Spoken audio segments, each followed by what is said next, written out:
Xitoy doiralari bu yil Ramzan haqida hech qanday eg'iz ochmaslik orqali Sharq Turkistondagi diniy bostirishni xalqaro jamoatning ko'zdan qochirishga urinmoqda.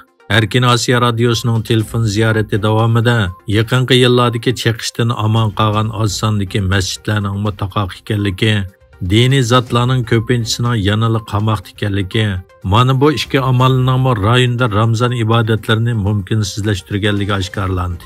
G'o'ljinoyisdan telefonimizni qabul qilgan bir aholilar komiteti mudiri o'zining tarovihning nima ekanligini bilib ketmaydiganligini izohlash bilan birlikda o'zi mas'ul kentda birmi masjid yo'qligini, shunga bu kentda tarovih namozi o'qishdan so'z etishning mumkin emasligini oshkorlagan.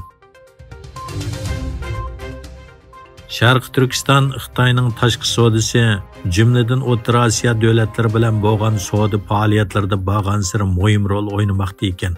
Qozog'iston taratqullarining atalmish Uyg'ur avtonom rayonining raisi Erkin Tuniyazning so'zlarini naql qilib xabar qilishicha, Qozog'iston bilan Sharq Turkistonning savdo summasi 20 milliard 300 million dollarga yetgan. Bu Xitoy bilan bo'lgan umumiy savdo summasining 64%ni egallaydigan bo'lib, 2023 yilning oldingi yarmida 40%dan ko'proq oshgan.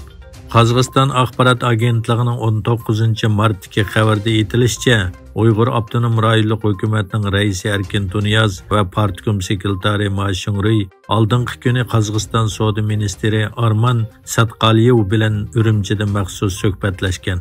Suhbatda ikki taraf o'rtasidagi savdo munosabatini kuchaytirish va Urumchida Qozog'istonning savdo umikini echish muzokara temasi bo'lgan.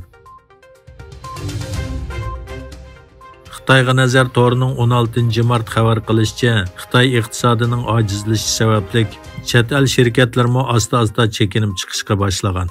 Yaqinda Yaponiyaning eng chong choq balon ishlab chiqaruvchi shirkati Birigastono Shinyangdagi zavodining taqalganligini e'lon qilgan bo'lib, minglagan Xitoy ishchi ishsiz qolgan. Bulturdan boshlab Yaponiyaning Canon va Koreyaning Samsung qatorliq dunyoga donliq 10 shirkat Xitoydan chekinib chiqishga boshlagan bo'lib, necha 10 minglagan Xitoy ishchilarining ishsiz qilishiga ta'sir ko'rsatgan. Xabarda ko'rsatilishicha, o'tgan yil Xitoydan ayrilgan dunyoga donliq shirkatlardan Canon shirkatining kamera ishlab chiqarish zavodi, Samsung shirkatining televiziya ishlab chiqarish zavodi, Sony shirkatining kamera ishlab chiqarish liniyasi, Toshiba shirkatining xotir kompyuter ishlab chiqarish liniyasi, Nikon shirkatining kamera zavodi, Amazon shirkatining elektr uskunalari supasi, LinkedIn shirkatining Xitoydagi ijtimoiy aloqa supasi, Amerika Minis guruhining Xitoydagi yumshoq detal etish markazi va Yaponiyaning Astellas dorigarlik guruhining Xitoydagi tadqiqot markazi qatorliqlar ishlab chiqarish zanjirini Tailand, Filippin qatorliq davlatlarga yo'tkagan yoki o'z davlatlariga qaytarib ketgan. Rossiya prezidenti Vladimir Putinning Xitoyga ziyoratga boradiganligi va Xi Jinping bilan yangi vazifa o'tash muddatining tunji chet el ziyoratida ko'rishadiganligi ko'rsatildi. Diplomatik manbalarda Putinning 5-oyda Xitoyga berib, Xi Jinping bilan ko'rishadiganligi bayon qilingan. Putinning ziyoratining Xining planlagan Yevropa safaridan burun ilib berildiganligi o'tirg'i qo'yildi. 1944 yildagi surgundan keyin Qrim tatarlari irqiy qirg'inchilik natijasida o'z vatanida oz sonliqqa aylandi. Hatto bugungi kundami ular Rossiya doiralaridan o'zini bexatar his qilolmaydi.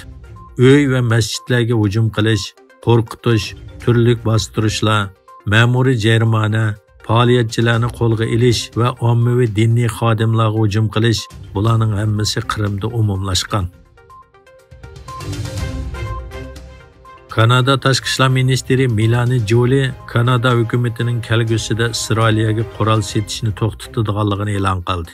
Joly Toronto Cho'lpini gazetining ziyoratini qabul qilganda, garchi Avom palatasining Falastin masalasiga ma'qullangan harakati cheklash kuchiga ega bo'lmasa-mu, ammo Kanada hukumati bundan keyin Isroilga qurol eksport qilishni to'xtatadi dedi.